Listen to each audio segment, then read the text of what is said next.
Welcome back to No Hedge. We are here for week 8 of the NFL action. As always, I'm your host, Colin. With me is my co-host, Bog. And again, we're seeing a little bit of a tale of the two tapes here between Bog and I on our betting records from last week and weeks prior. Unfortunately, your boy here cannot get it together. I just cannot seem to finally get that bounce back week that I've been hoping for. Last week, after going 500, I was really hoping to be up this week to get some momentum back to my system. That's not the case. I ended up going 1-3 last week, which put me down 2 units. Some wacky games did not go my way, and that puts me dead nuts even on the record for the season, coming in at 17-1. But Bogdan, again, you're keeping your momentum up even when you're not having a winning week. Thankfully, you came in at 500 last week at 2-2, no blood on the units, and on the year that keeps you 2 wins above on your record with a 16-14 record, up 6 units on the year.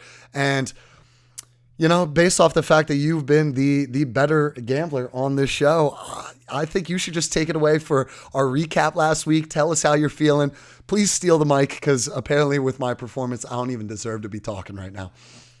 So to cheer you up, everybody had a pretty down week last week from a betting standpoint.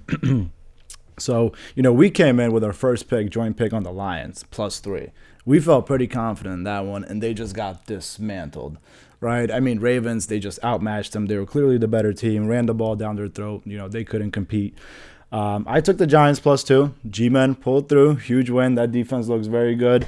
Then after that, you had the Rams -3, which very controversial. Kenny Pickett was down. Rams should have got the ball back, had a chance to score, but it's the NFL, so what can you do? Took a little bit of the gamble on the Broncos money line last week.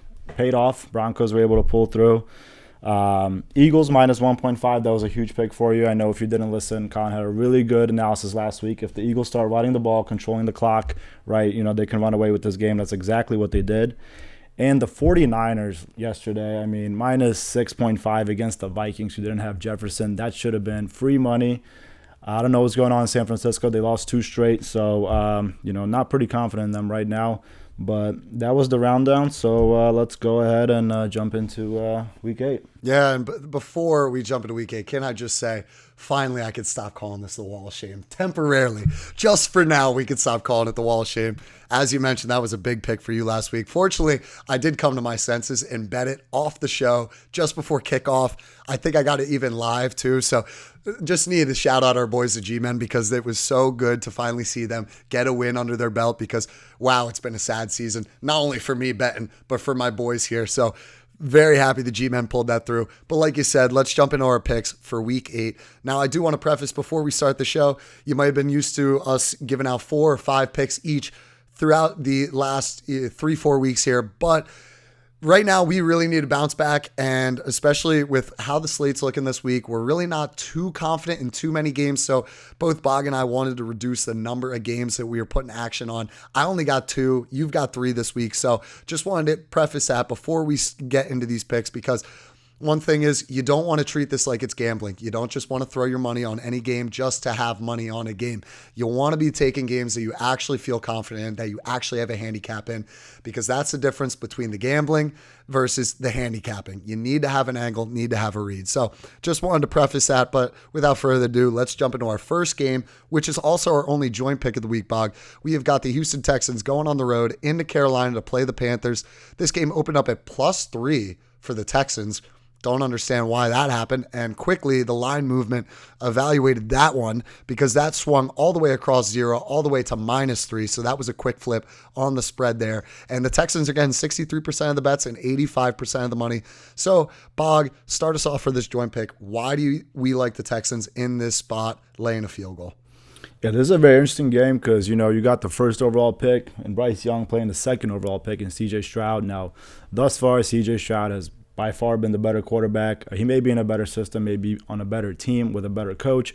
However, I like Stroud here more than Young. I think the Texans coming off a bye week had some chance to, kind of sit back, reevaluate themselves, realize that they're a pretty good football team. They're competitive in almost every matchup. Now, the Panthers have been scoring points offensively, so this could, come down to the wire. The Panthers are at home. I just like the Texans here at -3. I think they should handle them easily. Yeah, it's really just one of these situations where, yes, there's obviously the chance that the Panthers come out. They were also on a bye last week, too, worth mentioning. But all things considered, I just think the Texans are overall the better team. So when you get a matchup at less than a field goal and you think a team is just downright miles better than the other one, that's a situation you just take them. You don't think about it. This was one of the only games I was really, truly feeling confident in this week. So I really like backing CJ Stroud and this Texans team. Just hopefully this defense can limit Bryce Young in this Panthers offense. They have been starting to put it together over the weeks. I know Rule wanted to simplify the playbook in Carolina to make it easier on Bryce Young, but at the end of the day, Stroud's been balling. As long as that Texans defense can generate stops, then this Texans team should at least win by 1 or 2 scores. So like you said, we don't mind laying the Texans here at a field goal in that spot. And moving over to the last 1 o'clock pick for us, Bog, this is actually one of your personal picks. And I mean, after all the praise I gave pregame, I mean, I wish I could jump in on this game with you. This is the New York Jets playing the New York Giants in MetLife. This is pretty much a shared home game here. The Jets opened up at -1.5. They're currently sitting at -3. And right now, the sharp money backs that up. The Jets are getting 29% of the bets and 61% of the money. Now, Bog, I obviously don't have the balls to lay our boys in this spot, but based off of everything that you've been saying prior to us recording this episode, I know you love our boys in this situation. So tell our viewers what you were saying in the pregame here. Yeah, so if you're a first-time watcher and you're watching our show, I don't pick the Giants every week. I just really like them in this spot at +3 at home against the Jets. Battle for New York. I think this Giants defense has been playing outstanding the past few weeks. I mean, you see what they did to the Bills. You saw what they did to Sam Howell. Is Zach Wilson really much of an upgrade over Sam Howell? I don't think so. I think Wink is going to come out, do exactly what he did to Sam Howell. He's going to do it even worse to Zach Wilson. I think this Giants defense is going to completely stifle this Jets offense. Now, flip the script here. I think the Jets defense is really good. All the signs pointing to this being an under game. But I like the Giants here at +3. That's going to come down on the wire. If the Jets do win, it's not going to be by much. So I really like the value here. Yeah, and I just want to double down on that point you made. This Giants defense is completely slept on this year. Nobody's talking about it because of how abysmal our offense has been, constantly putting them back on the field. So I definitely like Bog's take here. This is not just our New York bias coming out here. We've been watching all these games. Every minute of these games, we see what this defense is doing. If they can do to Zach Wilson what they did to Sam Howell last week, I completely agree. This is going to be an under game. It's going to be a dogfight between the two New York teams, and I could definitely see this coming down to a field goal, and having that insurance at +3 never hurts. So even though I'm not personally backing the G-Men and our boys with you here, I definitely see where you're coming from and like the pick. Now moving on to our only 4 o'clock game of our picks here. We've got the Cleveland Browns going on the road into Seattle to play the Seahawks. This game opened up at +2 and has since shifted to +3.5 in the Browns' favor. And right now, the Seahawks are getting 84% of the bets and 82% of the money. So not only are the sharp bettors, but just most bettors in general are taking the Seahawks in this position. And Bog, that is exactly what you're doing here with this solo pick. So tell us, why do you like the Seahawks, even though this line is stuck at a pretty sketchy figure with the hook being involved at -3.5 rather than 3? Yeah, that was my dilemma. However, looking at this game more, I think the Browns those last few weeks, I mean, they got a huge win against the 49ers. They went down to the wire with the Colts. So, they got wins, right? They were on the winning side of things. However, this Seattle team is really good. This offense is top-notch. Defense is really underrated. Playing at home in Seattle, I think the Browns, finally, even if it's a close game, I think the Browns are going to lose, and I think Seattle's going to cover. I can see them winning by more than a touchdown, just kind of wearing this defense out. You saw what the Colts did to them, and this is a top defense. I just think Seattle's a lot better than the Colts, and they should put points up. Yeah, and I'll tell you what, especially for Seattle, being in Seattle, that's one of the best places to play at home in that stadium, one of the noisiest in the NFL. So all things considered with what you just said, Bog, I could definitely see some regression from the Browns. They've been kind of in this little honeymoon phase right now with the public where they're just pulling out some gutsy, pretty close wins. Granted, last week, I think this is no surprise to anybody. They should have lost that game to the Colts. They got absolutely bailed out by the refs. So I think that adds even more legitimacy to your bet here. Taking Seattle. hopefully come this Sunday, they're just a better team. And I definitely think, having that home field advantage with all that's happened, fortunately for the Browns over the past couple weeks, I could definitely see that going your way. So even though that hook at 3.5 is a sketchy figure, don't mind you back in the Seattle Seahawks at home in that spot. And moving on to the last game of the week. This is my only solo pick. This is going to be in the prime time slot on Monday night. We've got the Las Vegas Raiders going on the road into Detroit to play the Lions. This game opened up at plus 4.5 and is quickly pushed to plus 8 in the Raiders' favor. And the money metrics will tell you exactly why that line movement is so steep. The Lions are getting 98% of the bets, and 95% of the money. So they're just getting absolutely hammered in the spot. And guys, it's no secret that I've been having some rough weeks on the show here. So essentially, I took the only game that really jumped out to me this week, which was the Texans, and now I'm taking one of the games this week where I am trying to buy into a really good team that just got absolutely punched in the mouth. And, with all the hype that was surrounding the Lions going into that game against Baltimore last week and all the praise they've been getting, all of a sudden we got some question marks on this team. That defense got completely outdone by Lamar and the Ravens in that spot. And we really just expected to see a better showing from them in that spot. So you come to this week, this is just a great bounce back spot for the better team. Now, if Jimmy G ends up playing for the Raiders in this game, I'm not gonna lie, might be a little bit sketched. That wouldn't be too ideal if Jimmy G is under center for the Raiders, because they have looked absolutely horrible with Hoyer back there.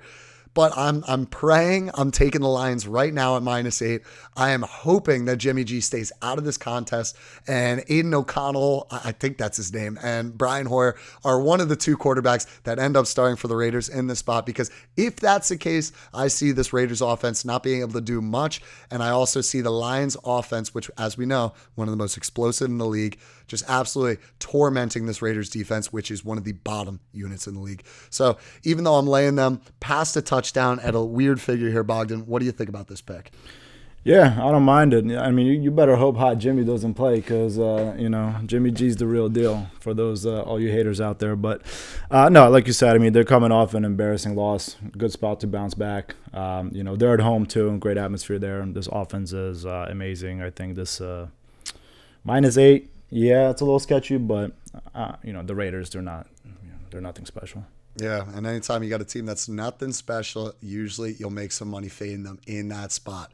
But that's going to do it for this week's picks for No Hedge of the Week 8 NFL slate. Now, like I mentioned at one point during the show, it's been a tough going here. Last week especially, there was a lot of games where the NFL narratives won instead of who was debatably the better team coming into those matchups. And that's what we've prefaced every week, in and out of this show, is that the NFL's cutthroat. From one week, all of a sudden, you'll have the public bettors winning big, and then boom, just like that, the sharps are coming out and having a field day. We saw that last week with a bunch of crazy matchups. So we just want to preface this one more time. When you're getting punched in the mouth, getting hit in the jaw, when you're betting in the NFL, sometimes you've just got to stick it out for the ride. You've got to keep your head down, keep on moving, stick to your system. When you're winning money for the majority of the season, that's how you come out on top. You can't let those few down weeks get after you. I mean, hell, look at the Lions last week. They went from being one of the most hyped teams in the NFL to getting obliterated, embarrassed on the road in Baltimore. And yeah, I know it sounds a little cheesy comparing my NFL betting record to an actual NFL matchup, but that's just what happens. Sometimes you're going to have a bad week. You're going to need a bounce back. So you just got to stick with it. Keep riding. Fortunately though, Bogdan, like we said, you've been having a great year so far. Like I mentioned in the beginning of the show, you're 16-14, up 6 units on the year, on the season, which is phenomenal. That's exactly where you want to be coming into the middle of the season. So that's big for you. And like I said, for me, after starting off really hot this year and going up about 6.5 units, I've since come back down to earth. I'm sitting at 17-1 right now. So like I said, not only do I need a bounce back, but I love it if Bog, your picks came in and kept rolling hot. So please tune in next week for another episode of No Hedge when we come back here for week 9. And like I just said, hopefully we're coming back with some wins under our belt, because boy, they're much needed right now. So like, comment, subscribe. Engage with us, please. Tell us what you think. And thank you again for watching No Hedge.